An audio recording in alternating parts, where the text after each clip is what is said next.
अमीर और गरीब की दोस्ती। साहब, मैं आपका सामान उठा लूँ क्या?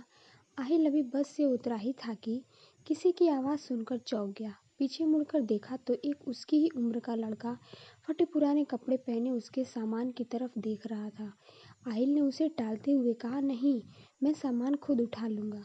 यह सुनकर वह लड़का थोड़ा सा निराश हो गया और बोला, साहब कुछ भी दे दीजिएगा, बहुत मजबूर हूँ, कुछ खाने का इंतज़ाम हो जाएगा। आहिल झुंझुलाकर उसकी ओर देख रहा था। उस लड़के की आंखों में उसे आंसू नजर आ रहे थे। फिर उसने गौर से उसे देखा तो समझ में आया, यह तो उसके बचपन का दोस्त राहुल है, और वो भी इस हाल में। आहिल ने उससे कहा, पहले मेरे साथ चलो। वो उसके पास के एक ढाबे पर ले गया।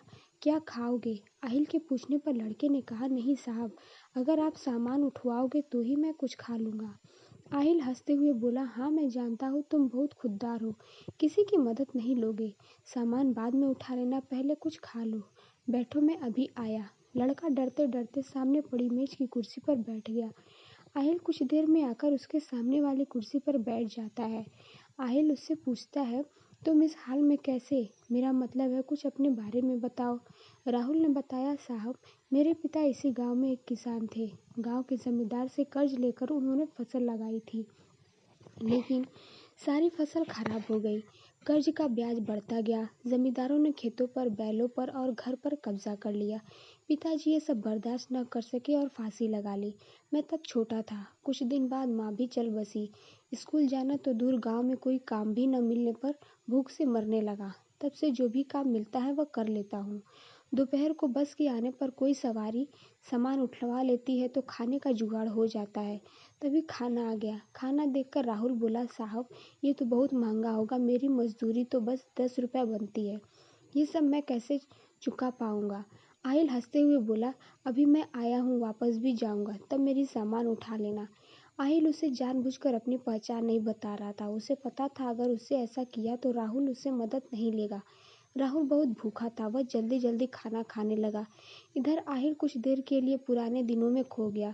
उस समय दोनों एक ही स्कूल में पढ़ते थे, दोनों साथ खेलते थे।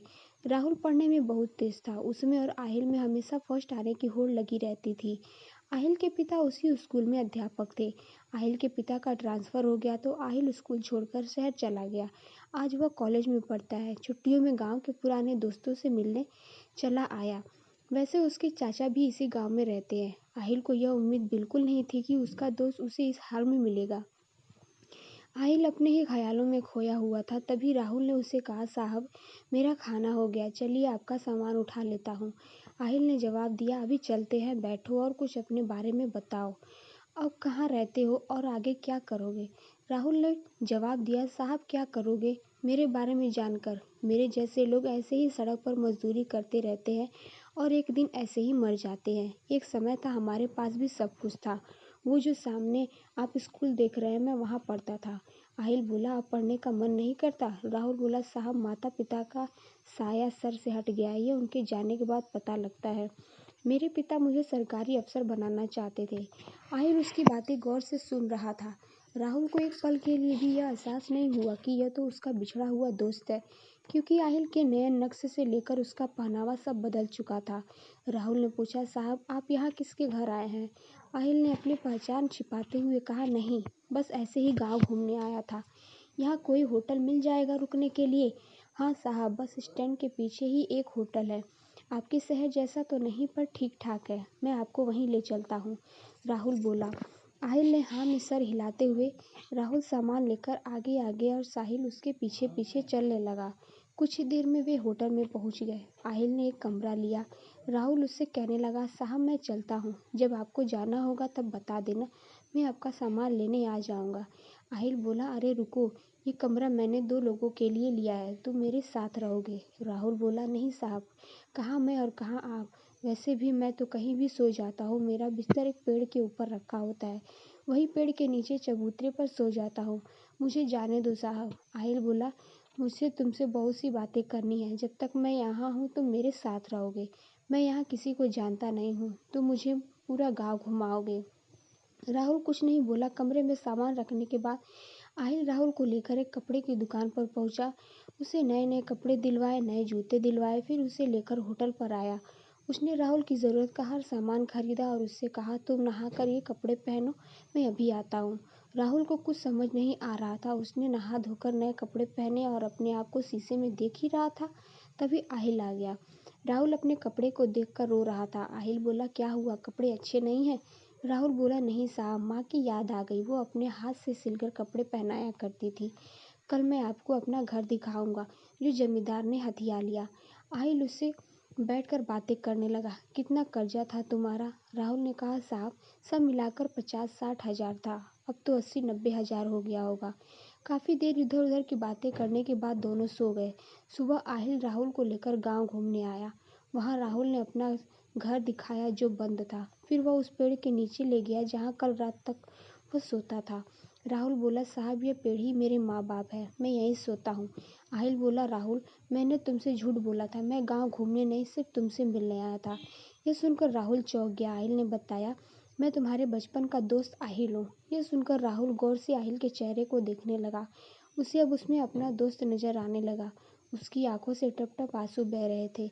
साहब आप, वो कुछ बोलता इससे पहले आहिल ने कहा, साहब नहीं, आहिल तुम्हारा दोस्त। राहुल कुछ बोल न सका। वह बस एकटक आहिल को देखे जा रहा था। उसके अंदर का सैलाब अब उमड़ने लगा था। इतने सालों का दर्द उसकी आंखों से बह रहा था। आज उसका कोई अपना उससे मिलने आया। इस बात पर अभी भी उसे विश्वास नहीं हो रहा था। आहिल ने उसे चुप कराया। फिर वह उसे लेकर अपने चाचा के घर गया। आहिल के चाचा सब पहले से जानते थे। साहिल ने उनसे कुछ बात की। आहिल के चाचा एक संपन्न किसान थे। उन्होंने अपने साथ कुछ और किसानों को इकट्ठा किया और जमींदार के घर पहुंच गए। आहिल के चाचा ने जमींदार से पूछा, इसके पिता पर कितना कर्ज है? जमींदार ने अकड़ से कहा, कौन चुकाएगा? इसके पास तो फूटी कौड़ी भी नहीं है, नहीं तो इसका बाप फांसी नहीं झूलता। सब मिलाकर 1 लाख है। आहिल ने अपने चाचा को इशारा किया। उन्होंने बैग से 1 लाख रुपए निकालकर जमींदार के सामने रख दिया और कहा, इसके खेत, मकान और बैल अभी वापस चाहिए। जमींदार यह देखकर घबरा गया, लेकिन इतने लोगों के सामने कर भी क्या सकता था। घर की चाबी और कागज वापस कर दिए। बैल उसे भी घर भिजवा दिए। वहां से निकलकर आहिल बोला, चाचा जी मैं शहर पहुंचते ही आपके पैसे लौटा दूंगा। चाचा जी ने कहा, कोई बात नहीं बेटा, तुम बहुत नेक काम कर रहे हो। फिर उन्होंने और किसानों के सामने राहुल से बोला, बेटा तुम्हें तुम्हारा सब कुछ वापस मिल गया। अब अपने खेतों पर खेती करो, हम सारे किसान तुम्हारा साथ देंगे। ये सुनकर सब किसान तैयार हो गए। हाँ बेटा, अब वो जमींदार तुम्हारी तरफ आंख भी नहीं उठा सकेगा। आहिल ने राहुल को खेती करने के लिए 20,000 रुपये और दिलवा दिए। राहुल उसके पैरों में गिर पड़ा। उसे उठाकर आहिल ने कहा, दोस्त अब तुझे आगे निकल कर दिखाना है। अगली बार जब मैं गांव आऊँ तो मेरा दोस्त मुझे खुशहाल मिलना चाहिए। यह कहकर आहिल ने राहुल को गले लगा लिया। अगले दिन आहिल शहर चला गया। वहां से उसने अपने चाचा के पैसे बैंक में जमा करवा दिए।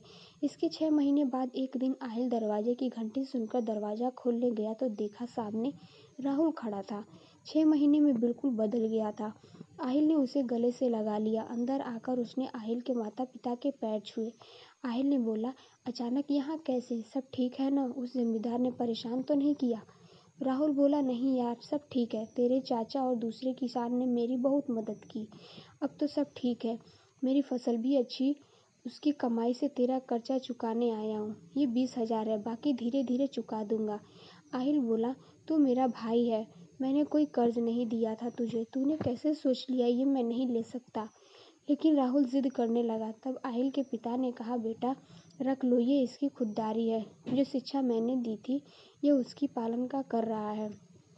आहिल पैसे रख लेता है। फिर राहुल शर्माते हुए उसे अपनी शादी का कार्ड पकड़ा देता है। आहिल कहता है, अरे ये क्या तू शादी कर रहा है? तभी आहिल के पिता ने कहा, हाँ, जब तूने हमें सब बताया तभी मैंने तेरे चाचा से इसके लिए अच्छी सी लड़की देखने के लिए कहा था। कब तक घर में अकेला रहेगा? राहुल बोला, मैं आप लोगों का एहसान जिंदगी भर नहीं भूल सकता। मेरी तो कोई औकात नहीं थी। आहिल बोला, सब ऊपर वाला करता है, सब उसी के हाथ में है। तेरे अच्छे दिन आने थे, मैं नहीं जाता मदद करने के लिए तो ऊपर वाला किसी और को भेज देता। कुछ दिन बाद आहिल अपने परिवार के साथ राहुल की शादी में पहुंच गया। उन्हें देखा कर राहुल बहुत खुश हुआ। उसके साथ पूरा गांव दोनों की दोस्ती मिसाल देने लगा।